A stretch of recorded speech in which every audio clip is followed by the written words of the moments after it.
পশ্চিম বাংলায় যদি মুসলমানেরা নিরাপদে না থাকে, বাংলাদেশি হিন্দুদেরও নিরাপদে থাকতে দেওয়া হবে। ইহুদিদের মতো হিন্দুদেরও হিন্দুত্ববাদ প্রতিষ্ঠিত সম্ভব হবে না।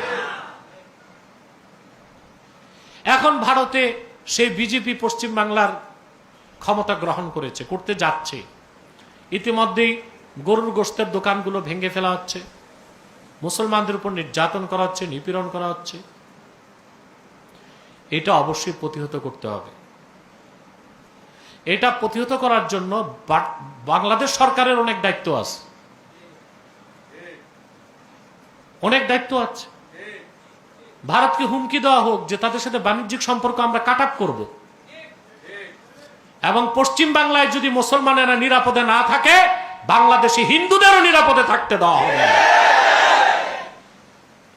তো রাজনৈতিক একটি চাপ সৃষ্টি করা উচিত, নতুবা লক্ষ লক্ষ মুসলমান পশ্চিম বাংলায় তারা আমাদের দিকেই তো চেয়ে থাকে। আমাদের তো অনেক দায়িত্ব কর্তব্য আছে।